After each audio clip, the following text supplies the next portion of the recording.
Hello everyone. आज हम पढ़ेंगे क्लास 10th रियल नंबर्स का example number 1। Consider the number 4 to the power n where n is a natural number. हमें एक number लेना है 4 टू द पावर n जिसमें n हमारा एक नेचुरल नंबर है। Check whether there is any value of n for 4 to the power n ends with the digit 0। हमें ये चेक करना है कि क्या n की कोई ऐसी वैल्यू होगी जिसमें 4 टू द पावर n जो है वो 0 से एंड होगा।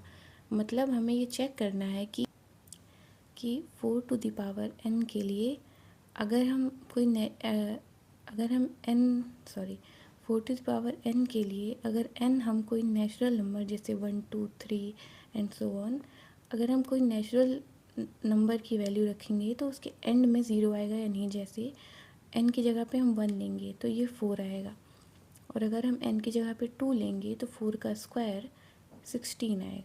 इसी तरह से हमें ये चेक करना है कि इसके एंड जो डिजिट है उसमें क्या कभी n की वैल्यू लेते समय उसमें कभी 0 आएगा या नहीं।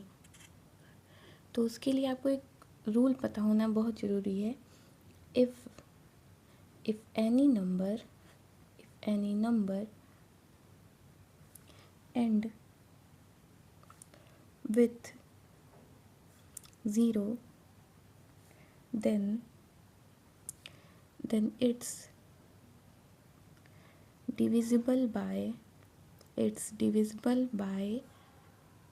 10 and also divisible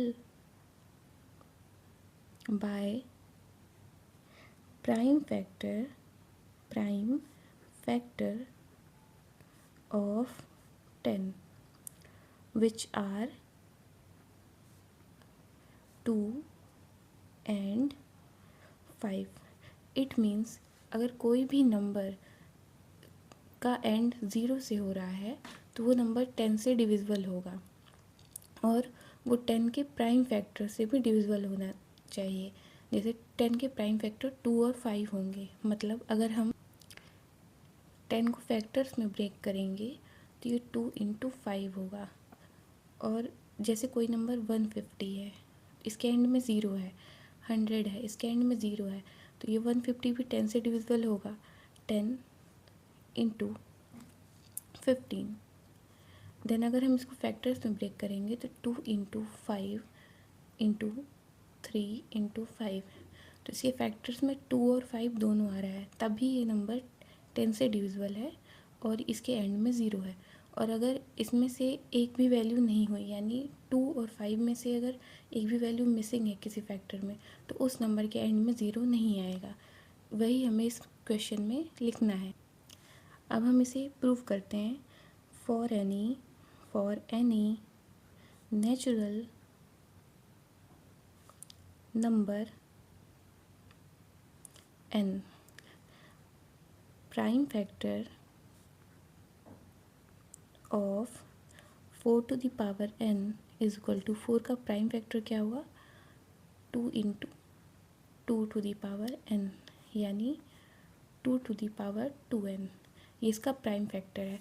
अब इसमें 2 तो है लेकिन 5 नहीं है, तो हम यहाँ पे लिखेंगे here 5 is not prime factor of 4 to the power n, therefore 4 to the power n never end with digit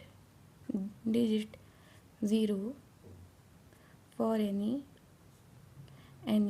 natural number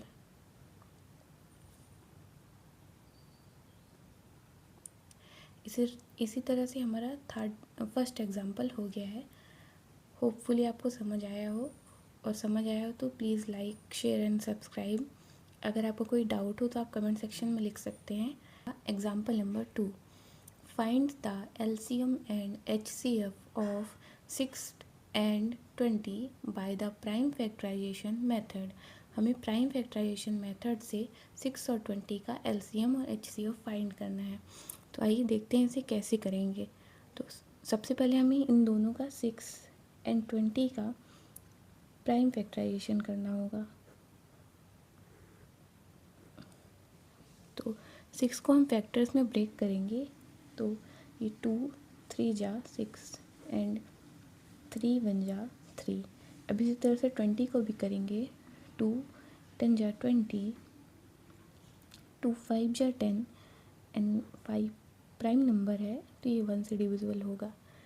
इस तरह से अब हम इसको प्रोडक्ट फॉर्म में लिखेंगे, तो 6 is equal to 2 into 3 and 20 is equal to 2 into 2 into 5 means 2 to the power 2 into 5, and then LCM of 6 and 20 is equal to, LCM find करने के लिए हमें इन सभी फैक्टर्स की जो हाईएस्ट पावर होती है उसे कंक्लूड करना होता है।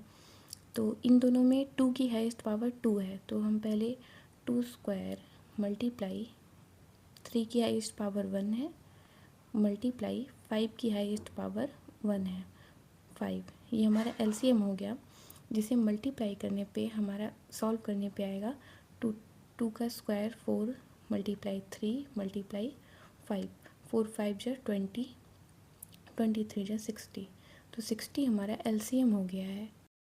एंड हम इसी तरह से अब HCF भी फाइंड करेंगे।